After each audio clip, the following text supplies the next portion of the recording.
Bueno, vamos a empezar la sesión de por la tarde, una mesa redonda en la que vamos a hablar de las tensiones y las negociaciones de estos problemas que surgen en el seno de la pareja.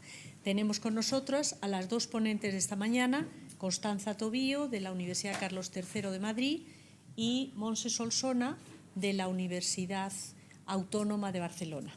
Y se incorpora también con nosotros la profesora de la Universidad de Salamanca, Marta del Pozo, que es una experta en Derecho Procesal. Vamos a empezar en el orden que marca el programa. Empieza Constanza, luego seguirá Montse Solsona y finalmente hablará Marta del Pozo. Vale, muchas gracias. Gracias. Bueno, pues estuve dándole vueltas a ver cómo podía enfocar esto y al final pensé que podría tirar del hilo de algo que comenté ya esta mañana, que es esa asimetría entre la incorporación entusiasta, activa de las mujeres a la actividad laboral y esa incorporación reticente, lenta de los hombres a las tareas de cuidado. Porque es seguramente, si no el gran tema de conflicto, uno de los conflictos principales que se plantean en la pareja, y así aparece en distintas investigaciones. Pero lo que a mí me interesaba entonces era preguntar, bueno, ¿y por qué no cuidan los hombres? ¿O por qué no quieren cuidar los hombres? Y entonces, bueno, pues he estado dándole vueltas a esta cuestión. Quizá podríamos empezar preguntándonos, como se preguntan algunas feministas, si pueden cuidar o no los hombres. ¿Es que el cuidado es acaso algo que las mujeres incorporan genéticamente y por tanto los hombres estarían genéticamente incapacitados para el cuidado? Bueno, pues sabéis que el concepto de cuidado es un concepto que elaboran las feministas de la tercera ola, las feministas de la diferencia, que en su empeño por reivindicar lo que hacen y lo que han hecho a lo largo de la historia las mujeres, fueron sacando a la luz ese nuevo ámbito de la realidad social que es el ámbito del cuidado. Feministas como, por ejemplo, Chodorov, empezaron a preguntarse acerca de cómo y por qué las mujeres adquieren una especial disposición para el cuidado. Y Chodorov, que era una mujer con una profunda formación psicoanalítica, digamos que fue hacia atrás en el proceso de socialización y llegó efectivamente muy atrás, llegó a la conclusión de que desde las primeras fases de la vida de las niñas se socializan de una cierta manera que implica por una parte, la identificación con la madre, igual que los niños, pero la diferencia con los niños es que no hay un momento en el que se rompe la identificación con la madre, sino que la identificación con la madre continúa y se construye a través de, entre otros elementos, una relación hacia los demás, hacia el otro, de responsabilidad, de preocupación, que es lo que va conformando la disposición hacia el cuidado. Siguiendo en esa misma línea, otra feminista, Gilligan, elabora la noción de la ética del cuidado como una ética específicamente femenina y diferente de la ética masculina, que es una ética que se basa en la noción de derechos, mis derechos frente a tus derechos. En cambio, la ética del cuidado es una ética que se basa en la responsabilidad, mi responsabilidad hacia los demás. Bueno, y siguiendo por el camino trazado por Chodorov y Gilligan, otras autoras como Rudik y Noddings se preguntan directamente acerca de si los hombres pueden también adquirir esa disposición hacia el cuidado que hasta ahora ha sido característica de las mujeres. Y su respuesta es que sí, pero que eso implica una socialización diferente o una resocialización diferente de los hombres.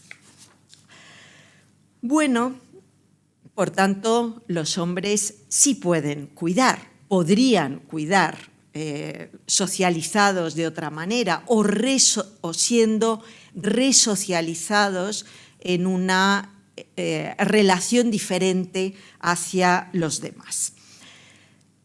Ahora bien, la realidad es que hay algunos hombres que sí cuidan.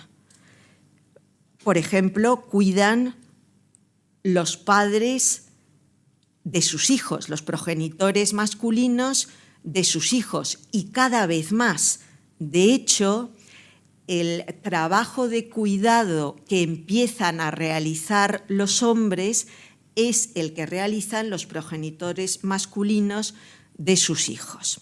Es verdad que mucho menos que las madres, pero claramente aumentando. Pero hay otros hombres que también cuidan, los abuelos de sus nietos. Y esta es una historia bonita, porque los abuelos cuidadores de los nietos, sobre esto hemos trabajado mucho en Andalucía con Sofía, entre otras y otros colegas, en la encuesta de redes familiares, es decir, cómo hombres que como padres tuvieron una relación distante con sus hijos y escasamente cuidaron, como abuelos que lo que quieren es ayudar a sus hijas, mujeres, precisamente para que se puedan mantener en la actividad laboral una vez que son madres.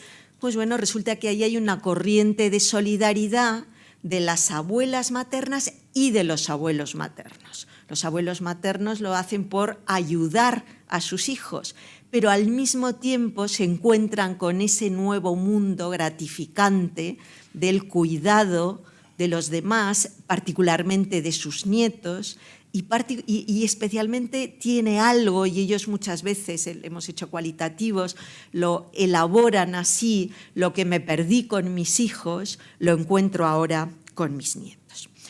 Bueno, y cuidan también varones adultos de sus cónyuges, y lo hemos encontrado también cuantitativamente en la encuesta de redes familiares de Andalucía.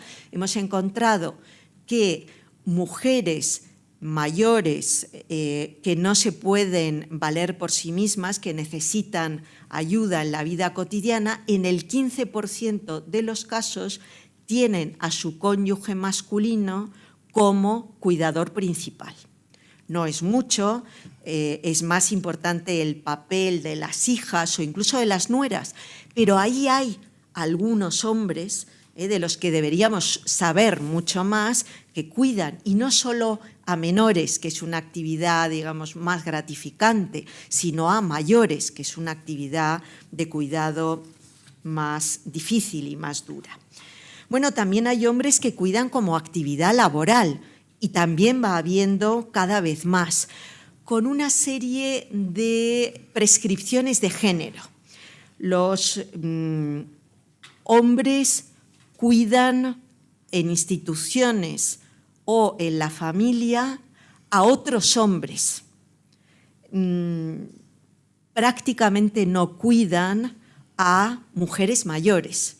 Es decir, las mujeres cuidadoras cuidan a mujeres o a hombres, adultos o mayores, pero raramente hay hombres cuidadores que realizan tal actividad de forma profesional cuando la persona a cuidar es una mujer. Por tanto, ahí hay una barrera de género. Aunque sí es más frecuente que haya hombres cuidadores profesionales en guarderías o en escuelas infantiles. Por tanto, resulta que los hombres, aunque no cuiden, pueden cuidar y de hecho lo hacen. Lo hacen en menor medida que las mujeres, lo hacen en situaciones de una cierta excepcionalidad todavía. Probablemente siempre lo han hecho. Yo he estado buscando casos en distintas sociedades, culturas, y me he ido encontrando. Mi hipótesis tentativa es que los hombres cuidan y han cuidado más de lo que se reconoce y más de lo que ellos mismos reconocen. ¿Por qué? Bueno, pues porque hay una asociación del cuidado a las mujeres y, más aún, hay una prescripción negativa del cuidado respecto de los hombres. Es decir, los hombres no cuidan porque no son mujeres o los hombres no cuidan porque son hombres. Y las actividades de cuidado, en el caso de los hombres, encuentran toda una serie de obstáculos. Obstáculos que se pueden resumir, sintetizar en tres: el saber, el querer y el poder. Saber cuidar. Bueno, cuidar, aunque cuando preguntamos a mujeres que cuidan, a cuidadoras, ¿cómo aprendieron a cuidar?, muchas veces no entienden muy bien la pregunta. Dicen, pues yo aprendí sola. No entienden muy bien la pregunta. ¿Cómo se aprende a cuidar? Ni siquiera son conscientes de que ellas han aprendido a cuidar y que es un aprendizaje complejo y largo. Lo que pasa es que no es un aprendizaje formalizado. No se estudia en escuelas, no se estudia en la universidad, no te dan diplomas. Pero las mujeres, a lo largo del propio proceso de socialización, han ido, desde que juegan con muñecas, desde que se fijan y se identifican con la madre cuidadora, han ido aprendiendo a cuidar. Claro, los hombres no. Entonces los hombres son torpes en relación con el cuidado. Son torpes porque carecen de toda una serie de saberes que, sin embargo, pueden adquirir, pueden aprender a cocinar, a cambiar pañales, a relacionarse con un mayor, con un menor, a saber cuál es su estado de ánimo, cómo se siente, cómo animarle, etc. Segundo obstáculo, el poder. Muchas veces los hombres no cuidan porque realmente no pueden, porque sus jornadas laborales son más largas, porque los tiempos de desplazamiento casa-trabajo en el caso de los hombres son más largos, porque hay una escasa comprensión en los entornos laborales y sociales hacia los hombres que cuidan, los hombres que desean tomarse un permiso parental, no el pequeño permiso de paternidad que ha sido socialmente aceptado, pero si un hombre quiere tomarse un permiso parental o una parte del permiso de maternidad, que pueden, no hay demasiada comprensión en su entorno. Y en tercer lugar, quizá lo más complicado de todo, es que muchas veces los hombres no quieren cuidar. ¿Por qué no quieren cuidar? ¿Por qué no reivindican el cuidar como un derecho que lo lógico sería que reivindicaran? Pues seguramente porque el cuidado se relaciona negativamente con la construcción de la identidad masculina. Es decir, un hombre es lo contrario de una mujer. A un niño se le prescribe desde pequeño que no debe jugar a juegos de niñas, que debe incorporar comportamientos, valores, actitudes de niños que son exactamente los opuestos de las niñas. Y claro, jugar con muñecas o cuidar se asocia al universo femenino, a las niñas, precisamente a aquello que no deben ser, precisamente a aquello que, si se adopta como comportamiento o como valor, pudiera hacer peligrar la identidad masculina. Y lo dejo aquí. Muchas gracias. Hasta el coloquio.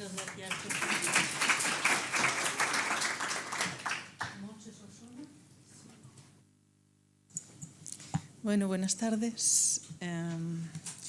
Yo voy a hablar de algunas cosas sueltas, de algunas reflexiones o algunas ideas que últimamente se me plantean a raíz de mi investigación anterior, no solo de la custodia compartida que he presentado esta mañana, sino de las biografías de divorcio de hombres. ¿Estaba cerrado? Ah, muy lejos. Vale. Pues nada, algunas ideas en torno a una investigación que hice sobre biografías de hombres y mujeres, y al terminar hubiera publicado todas las biografías completas porque eran riquísimas y no me veía capaz de resumirlas, eran muy interesantes. Pero me pidieron para un seminario y hice un ejercicio de cruzar las miradas, de ver qué contaban los hombres, qué contaban las mujeres y qué es lo que las mujeres contaban de los hombres y qué es que los hombres contaban de las mujeres. Y las miradas no cuadran para nada. O sea, hay una serie de prenociones que están en nuestra construcción simbólica igual de lo que es ser hombre y de lo que es ser mujer, y en la práctica, en estas biografías, esto no. Y esto me hizo pensar mucho, ¿no? Y creo que falta más conocimiento mutuo de cómo nos planteamos no solo el cuidado, que me ha gustado mucho cómo lo ha presentado Constanza en este momento, sino cómo nos enamoramos, cómo constituimos una unión, qué expectativas tenemos cuando nos vamos a unir en pareja, ¿no? Y entonces me parece que es útil recordar un poco el trabajo de Marcela Lagarde, la antropóloga mexicana, que ha hablado mucho del amor romántico, ¿no? Y que por lo menos a mí me resulta muy clarificador de los conflictos que hay después en la ruptura. Claro, yo estoy viendo la ruptura como consecuencia de las expectativas que unos y otros teníamos en la unión, ¿no? Entonces, la mujer, por esta socialización cuidadora, cuando se enamora, se entrega totalmente, cree que con la unión va a venir la felicidad del paraíso, está totalmente pendiente de lo que necesita su pareja, es el amor fusión y es la entrega total desde el minuto cero. Por eso ella en una conferencia decía, cuidadito si alguien anda enamorándose aquí con las cocinillas que le prepara a su amor, porque lo que le haga el primer día se lo va a pedir el resto de su vida, ¿no? Entonces, para los hombres, decía, es diferente. La construcción de la identidad masculina tiene otros objetivos, que es el tener un buen trabajo, ganarse la vida, ser proveedor. Y lo de constituir una pareja es una etapa en la vida. Entonces, cuando llega este momento, cuando dice, ahora me quiero estabilizar, esto es un poco caricaturesco, pero que a mí me ha resultado útil, ¿no? Decir, bueno, pues ahora voy a ver con quién podría ser mi ex todavía, ¿no? Mi pareja, ¿no? Y entonces dedica una energía y un tiempo al proceso de enamoramiento, a la seducción, a la constitución de esta pareja, pero luego cuando ha pasado una etapa vuelve a sus objetivos anteriores, que eran el de, pues, ser competente en la actividad económica, en fin, todo lo que se espera del hombre. Entonces, claro, cuando hay una ruptura, cambian los papeles totalmente, ¿no? Una ruptura éramos dos, íbamos mirando en la misma dirección y de repente ya uno se sentó aquí, otro aquí, y ya estamos como enfrentados, ¿no? Y la forma en que digerimos la experiencia de la unión es diferente. El hombre considera de alguna forma que, bueno, pues que puede ayudar a su ex en algunas decisiones, y ahora esto es anecdótico, pero en recomendarle el mejor coche, el que le conviene, o, en fin, dónde debe diseñar las vacaciones con los niños, o sea, una serie en las decisiones, ¿no? Mientras que las mujeres más bien buscan un poco de paz y armonía para que los niños estén bien, pensando siempre en el cuidado y en el bienestar, ¿no? Y entonces aquí, pues bueno, se crean conflictos y se crean contradicciones. ¿Qué pasa? Que después de una ruptura, para los hombres es muy fácil volver a constituir una nueva unión, y esto lo hemos estudiado con encuestas europeas, en unos países más que en otros. Y si a alguien le interesa os puedo mandar un artículo donde gráficamente hemos visto el tiempo que pasa una mujer a constituir una nueva unión y el tiempo que pasa un hombre a constituir una nueva unión, y es mucho más rápido en el caso de los hombres, aunque las diferencias entre hombres y mujeres varían mucho. En el caso de España las diferencias son muy grandes, y en el caso de los países nórdicos pues son más, las curvas van más cercanas, ¿no? Pero entonces, ¿por qué? Yo siempre me he preguntado, ¿por qué? ¿Por qué les es tan fácil? Pues porque hay un contingente grande de mujeres que están dispuestas a fundirse de nuevo, o sea, a este amor fusión, porque si no, esto no funcionaría. Esto sería un caso típico de two-sex problem, ¿no? ¿Cómo es que si se rompen las mismas uniones y hay un hombre y una mujer, cómo es que en los censos vamos y siempre hay muchas más mujeres divorciadas que hombres divorciados? Ellos ya están en una nueva unión y ellas no, ¿no?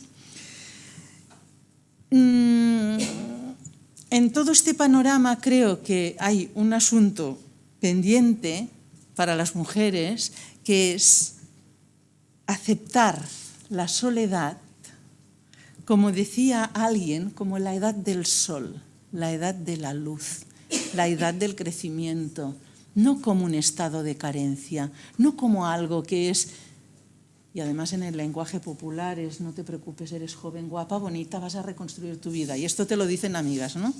Y entonces tú dices, bueno, aquí pasa algo. O sea, si no, nunca seremos completas ni suficientemente poderosas hasta que no se acepte esta situación de soledad como una opción posible.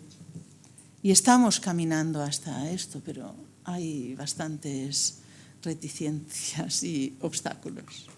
Y voy a terminar tal como empezó Constanza, que habló del feminismo de la diferencia, que para mí ha sido un descubrimiento bastante reciente y creo que ha hecho unas aportaciones increíbles. El feminismo de la diferencia habla de la revolución simbólica, que tiene que ver también cómo nos vemos, ¿no?, como mujeres.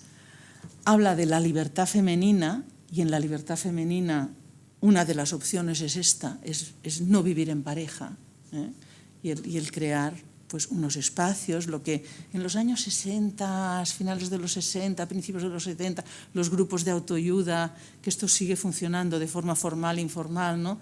Darnos esta posibilidad de pensar y de decidir sobre otras opciones en la vida. Y ya está. Nada más.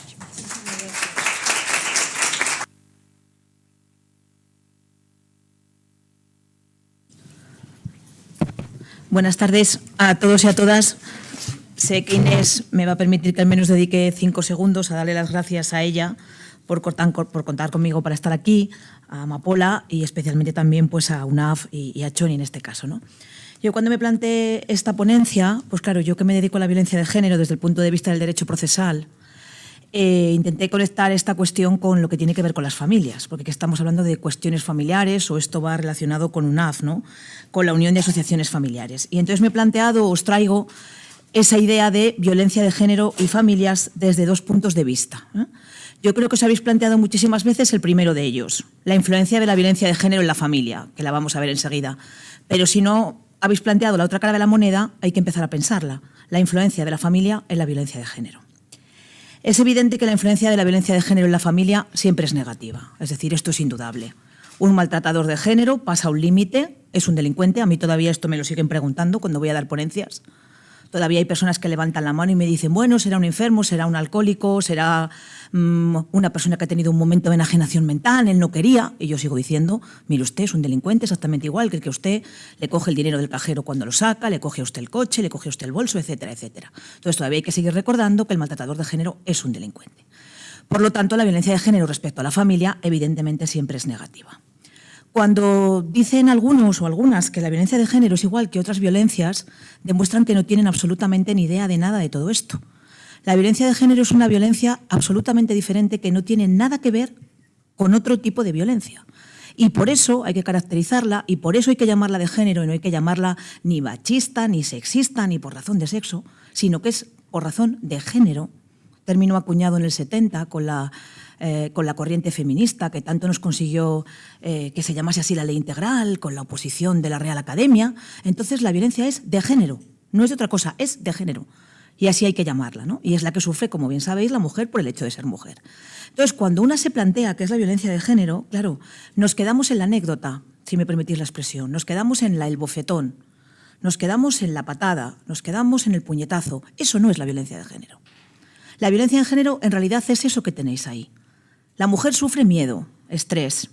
Él la hostiga, la controla, la posee, la anula, la somete, la domina. La hace depender absolutamente de él. Tú sin mí a ningún sitio, tú de aquí no sales, tú no te relacionas, tú no tienes amigas, tú no estudias, tú no trabajas, tú no gastas, tú no haces nada que yo no te deje. Luego, ese sometimiento, esa dominación, ese control, genera en la casa, en la familia, un ambiente absolutamente inadmisible.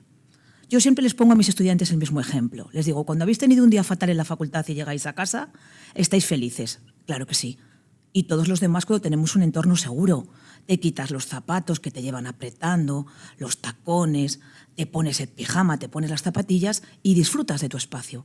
Cuando tu maltratador vive en casa, no puedes disfrutar de tu espacio. Ni tú, ni tus hijos, ni tus hijas. Luego, evidentemente, ese entorno influye en la familia. Además, la violencia de género en la familia, ¿qué genera? Un agresor y una o más supervivientes. A mí me vais a permitir, pero no me gusta hablar de víctimas de violencia de género.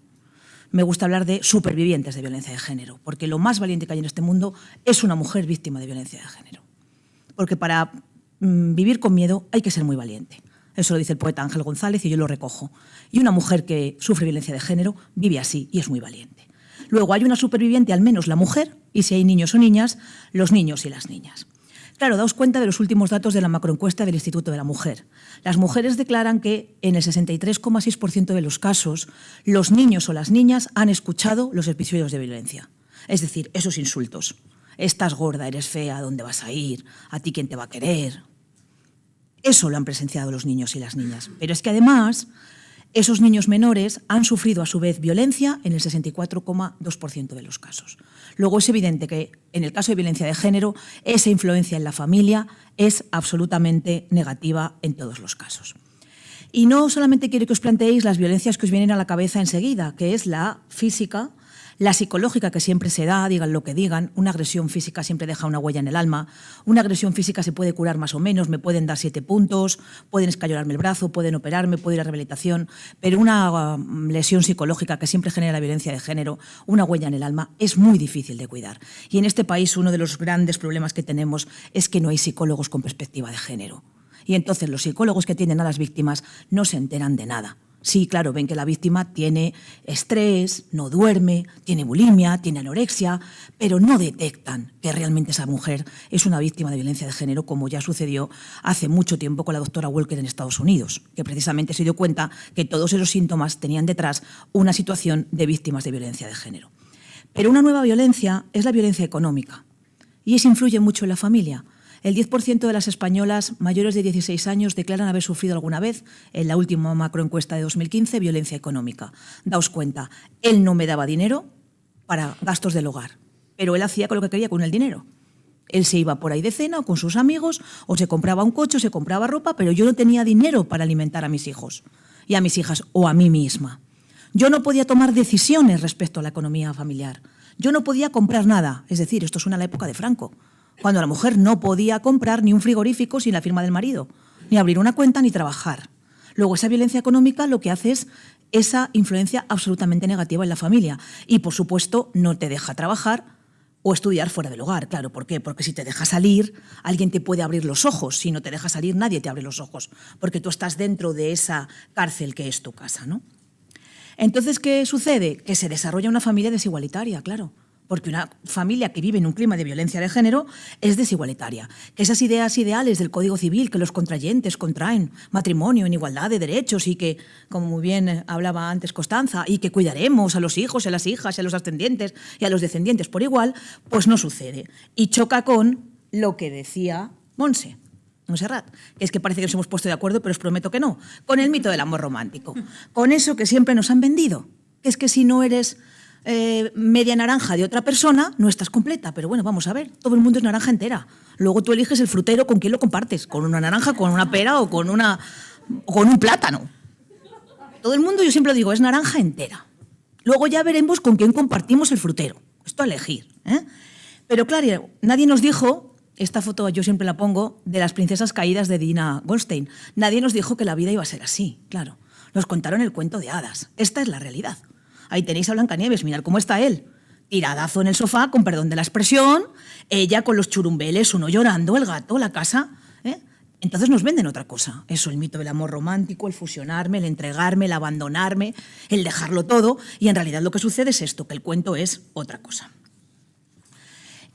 ¿Qué hay que hacer entonces? Prevenir con señales de alarma esos mitos del amor romántico y esas ideas que nos venden o que venden sobre todo a nuestras jóvenes, que a mí me preocupan mucho como profesora universitaria y además como directora de un doctorado de género, ¿no?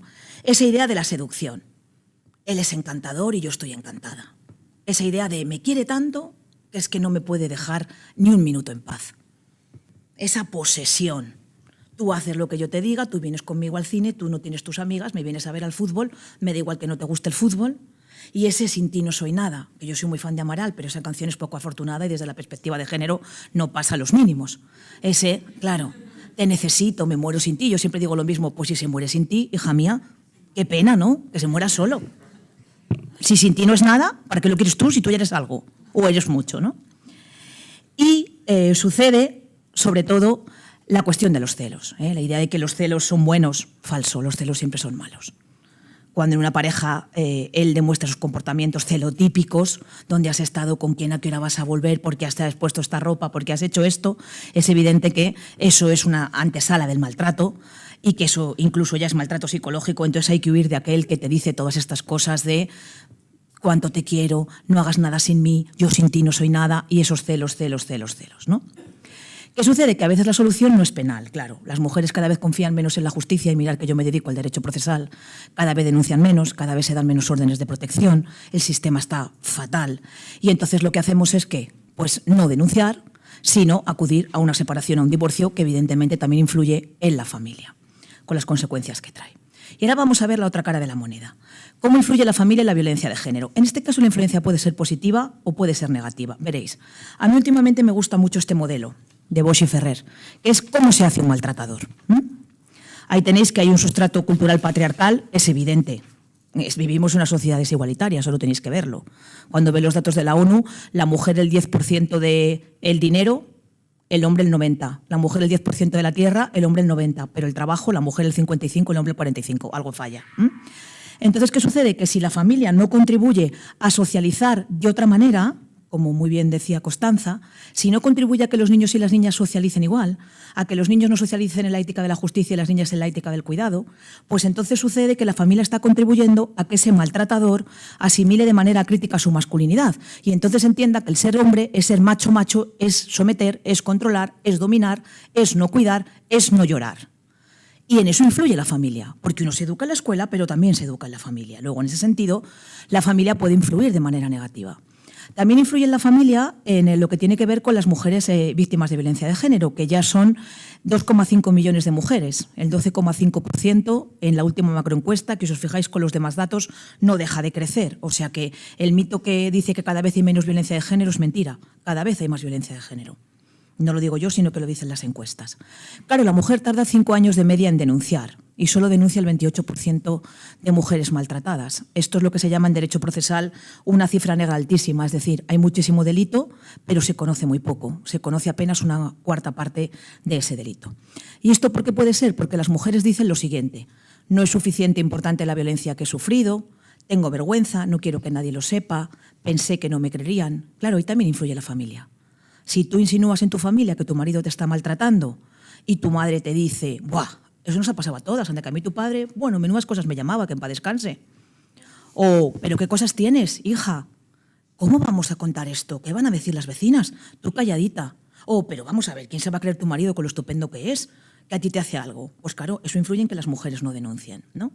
Además, las mujeres dicen que retiran la denuncia y que además es un porcentaje altísimo de retirada, porque daos cuenta que se retira en el 21% del 28% que se denuncia. Entonces daos cuenta lo poco que llega a juicio, lo poquísimo, porque se retira el 21 del 28. O sea, daos cuenta, ¿eh?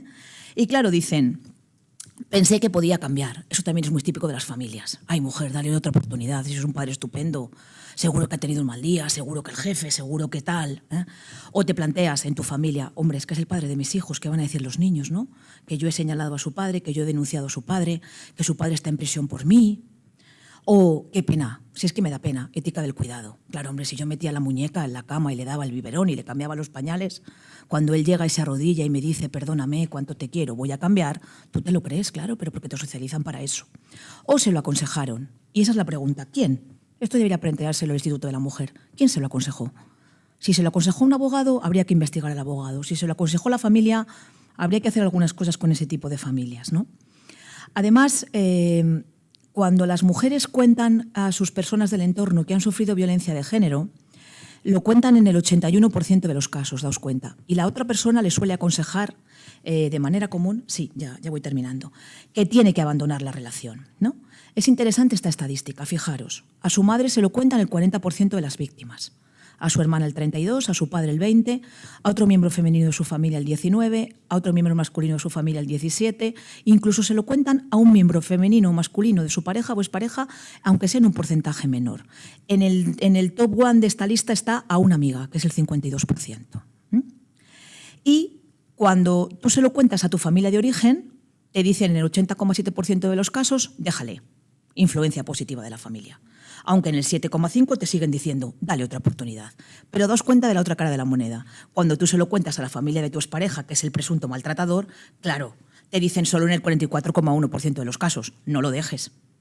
Claro, porque es que es su familia, es su hijo, es su hermano.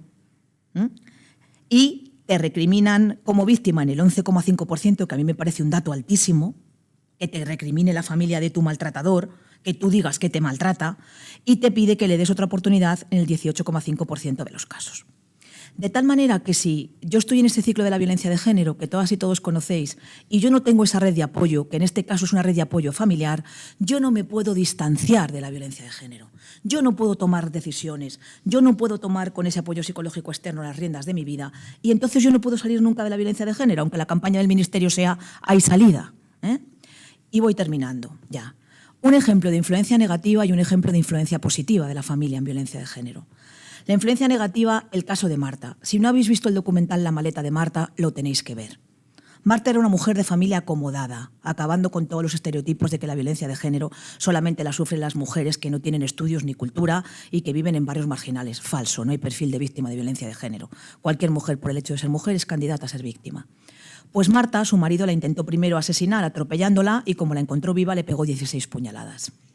Y cuando estaba en la UCI sucedió eso que tenéis ahí. Su madre le dijo, la que has liado. Era de una familia bien y claro, eso no podía aguantarse en su familia. Ella cuenta así en el documental lo que tenéis ahí. Se despertó en la UCI y lo primero que vio a su madre fue a su madre y su madre le dijo, la que has liado, Marta. Influencia negativa. Influencia positiva.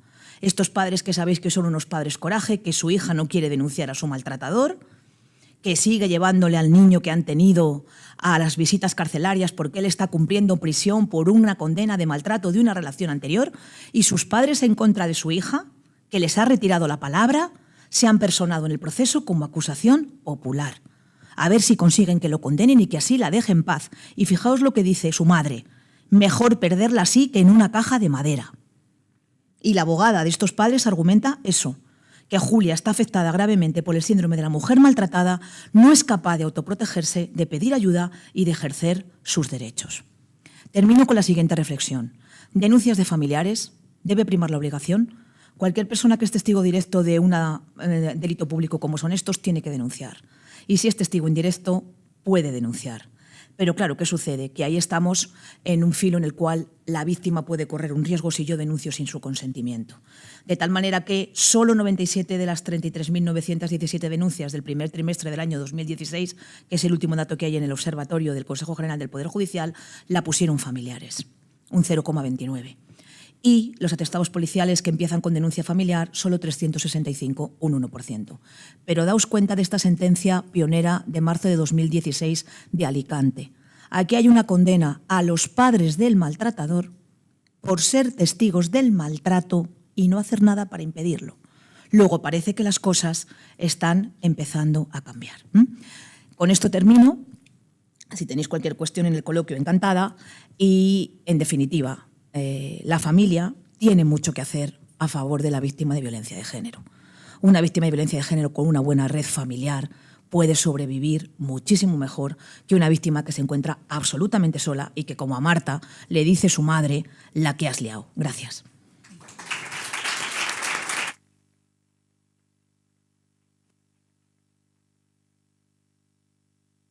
Muchas gracias, Marta.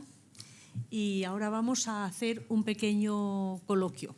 Es una pena que con una mesa redonda tan interesante tengamos el tiempo bastante medido. ¿Hay intervenciones, preguntas? Nada. ¿Queréis vosotros contestar de alguna manera a lo que de la misma mesa hemos... Una vuelta entre las tres de lo que la misma mesa se ha planteado? ¿Os parece? Constanza. A ver, espérate. O no, vamos, si queréis. Si queréis. A ver, hacemos un poquito de tiempo hasta que surja alguna preguntita. Sí. No, a mí me han gustado enormemente las dos presentaciones y muy complementarias.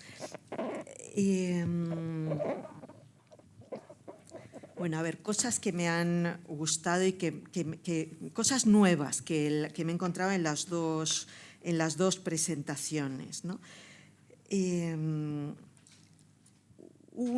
O preguntas o comentarios. En lo que se refiere a Montse, la cuestión de por qué a ellos les resulta más fácil encontrar una nueva pareja, ¿no? Claro, ellas... Bueno, hay una primera cosa que tampoco cambia, es de estas cosas que no van cambiando, que es la diferencia de edad y la prescripción del hombre mayor que la mujer. Y además la diferencia de edad en esperanza de vida. Es decir, claro, el hombre que se separa resulta que tiene acceso fácil a todas las mujeres más jóvenes con un límite muy amplio, ¿no? A todas las mujeres y además cada vez más jóvenes. Es decir, esa diferencia de edad, a medida que el hombre cumple años, resulta que se va aumentando, no se vuelve contra él, al revés, ¿no? Luego, por otro lado, señalaba Montse, ellas parece que exigen más, ¿no? Ahora, quizá este exigir más a lo mejor lo tendríamos que desentrañar, ¿no? O sea, ellas le exigen más a él, por un lado. Por otro lado, quizás que exigen más a la pareja, quizás que todavía echan en falta o todavía siguen buscando una pareja fusión o un amor fusión como el de antes, cuando eso seguramente es más difícil de reproducir, cuando la mujer ya no es tan joven, cuando ya no es tan inexperta, bueno, no sé, me pregunto. Entonces, ¿qué pasa con ellos?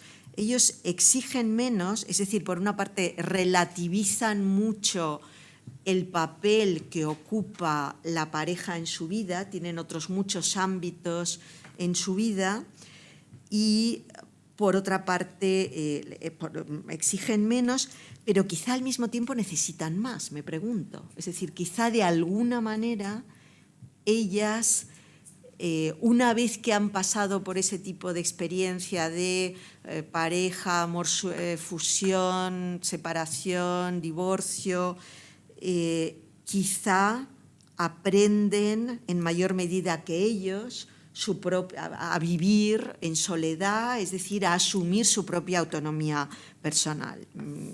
Preguntas, comentarios. Pues bueno, me ha encantado, y no he terminado de tomar nota, pero me ha encantado la lista esta larguísima de miedo, estrés, control, actitud de control, actitud hostigadora, despreciativa, aislamiento. Me venía a la cabeza una frase con la que yo trabajo. Yo doy clases de métodos de investigación cualitativa, y hay una frase que utilizo mucho, que es: tú lo eres todo para mí, ¿no? Y claro, resume todo este tipo de cosas. Claro, efectivamente, no es simplemente la violencia física, no es simplemente la violencia psicológica, sino que es un conjunto de actitudes que conforman un contexto, un medio, una burbuja absolutamente cerrada, ¿no?, de la que es enormemente difícil salir. Me ha gustado mucho también la idea de que no son víctimas, sino supervivientes. Bueno, las que sobreviven, claro, las otras sí son víctimas, ¿no? Pero es verdad, son supervivientes, ¿no?, con toda la tremenda dificultad que tiene, ¿no?, el sobrevivir cuando se ha experimentado una vivencia traumática es enormemente difícil, ¿no? Y después me ha llamado la atención, porque tampoco se me había ocurrido nunca, el que, claro, los psicólogos que tratan a las supervivientes de la violencia de género no pueden ser cualquier psicólogo, tienen que ser psicólogos con perspectiva de género. Y esto es algo que no se dice mucho, no se oye mucho, pero claro, tal como lo has planteado tú, creo que está claro que es algo absolutamente fundamental, ¿no? Estos son Muchas gracias por vuestras aportaciones. Una cuestión puntual sobre lo de la diferencia de edad que decías. Claro. Sí que le he dado. ¿Se oye o no? ¿Sí? Vale. No, que como media la diferencia de edad en las uniones entre hombres y mujeres se ha reducido un poquito, ¿no?, de 3 años a 2,5. Pero lo que es interesante es ver que según los ámbitos no hay diferencia, y según qué ámbitos hay muchísima diferencia. O sea, las uniones que se constituyen en la universidad entre pares no hay diferencia de edad. Las uniones que se constituyen en centros productivos donde hay una relación jerárquica entre el jefe y la empleada, hay mucha diferencia. Y claro, y aquí estamos hablando de poder. Eso es importantísimo, ¿no? Y es verdad. Después, una cosa que quería comentar, bueno, yo con el tema de la violencia es que aprendo de todo, además como es un tema que yo no he trabajado, le tengo muchísimo respeto, me ha gustado mucho tu intervención, pero no soy capaz de intervenir sobre esto. Solamente decir una cosa, es una anécdota que me pasó a mí hace muchos años. Al principio de trabajar en la universidad formé parte de una red europea que quería hacer el Atlas del Patriarcado en Europa. Y entonces trabajábamos con Sylvia Wolby, que era la teórica, Theorizing Patriarchy. Había escrito ya en aquellos años un tocho donde hablaba de las distintas dimensiones del patriarcado, ¿no? y estábamos organizados por grupos, unos hablaban del mercado de trabajo, otros de las políticas, otros de la comunicación, otros de la violencia, y yo y otra colega hablábamos de familia. Yo era bastante joven, yo hablaba de sexualidad y familia, sexualidad y matrimonio, porque estaba analizando la diferencia que había entre sexualidad y reproducción y cómo la revolución contraceptiva había permitido separar la sexualidad, ¿no? Y yo celebraba esta separación. Y una colega mucho más mayor que yo y con mucha más experiencia me dijo: esto que haces de relacionar sexualidad con amor y matrimonio no vas muy bien encaminada, porque sexualidad hay que hablarlo con violencia. Entonces, cuando hemos hablado de posesión, tú has hablado de posesión, yo no sé si he dicho la palabra de posesión cuando decía que se sienten mejores que ellas y deciden cosas para ellas después de la ruptura, pero lo tremendo es la posesión sexual, ¿no? O sea, esto es lo que realmente desencadena la violencia más feroz. Y entonces, ¿cómo hay que trabajar este tema? Porque yo desde que esta mujer hizo esta intervención empecé a fijarme y me di cuenta que sí. Todas las mujeres muertas por violencia de género era o porque se acababan de separar, habían anunciado que se iban a separar o sea, estaban rompiendo esta relación de posesión física sexual. Entonces eso es muy grave, ¿no?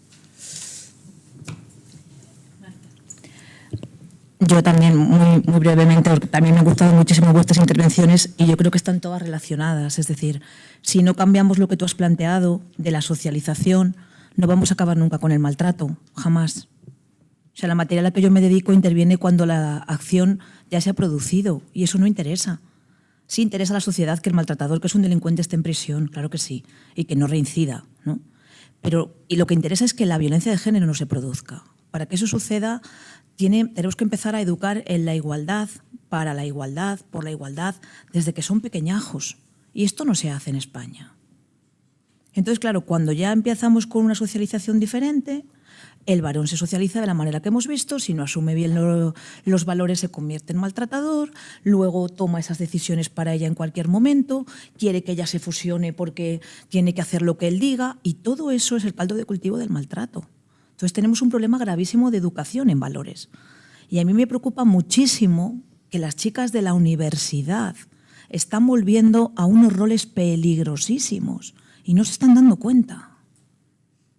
Yo cuando les doy clase, yo tengo una asignatura de tutela jurídica de la violencia de género en el grado en criminología, que es una optativa, este ha sido el primer año, se han llenado todas las plazas de chicos y de chicas, afortunadamente, porque esta es otra cuestión. Aquí veo chicos, fenomenal, es que parece que a los hombres esto no les interesa. Bueno, a los políticos por supuesto que no, que esto no está en la agenda política, claro. Esa es otra, pero bueno, los políticos son de otra raza, de otra especie, no sé. Pero yo siempre utilizo una frase que es la siguiente: para ser de Greenpeace no hace falta ser ballena, pues para luchar por la igualdad y en contra de la violencia de género no hace falta ser mujer.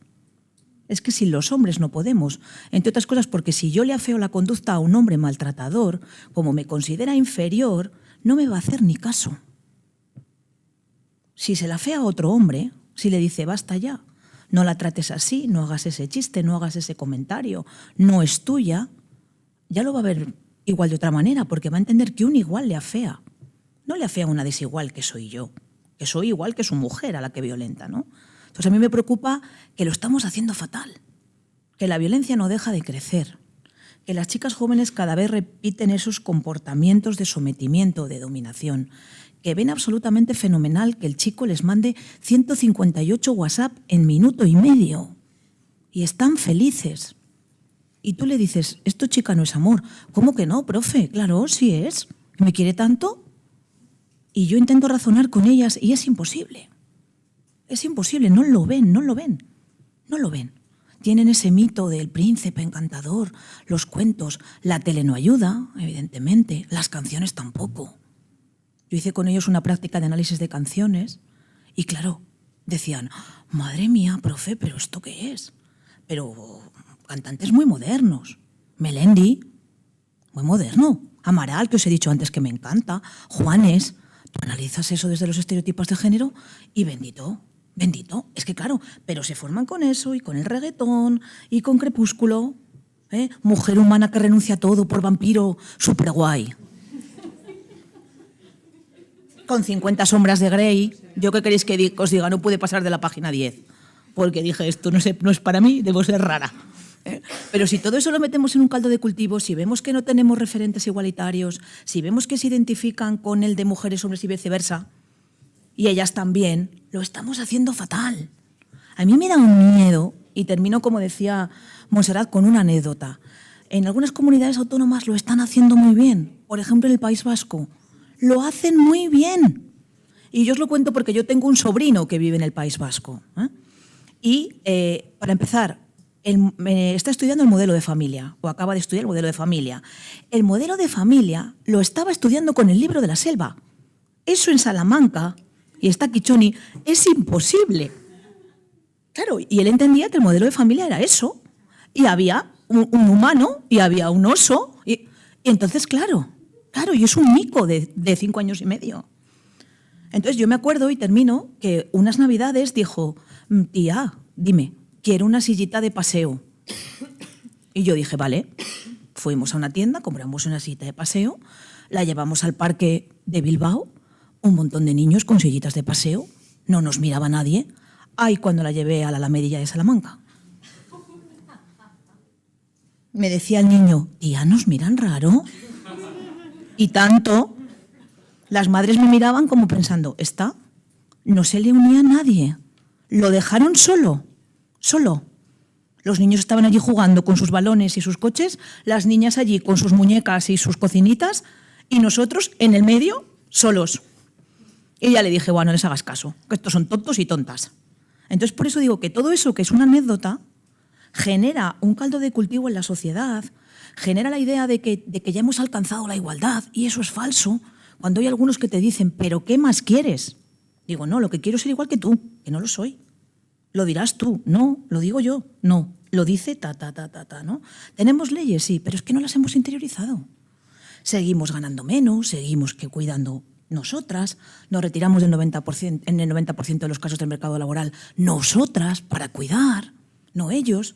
Y todo eso es el sustrato de la violencia de género, está clarísimo, Unido a que no tenemos esa perspectiva de género en las instituciones, unido a que no hay psicólogos de género y unido a que, os lo digo en serio, el sistema judicial funciona cada vez peor.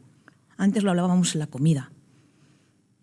Yo que me dedico a hablar del derecho procesal, si a mí me pasase un episodio de violencia de género, os prometo que no lo arreglaba con los jueces, y esto se está grabando.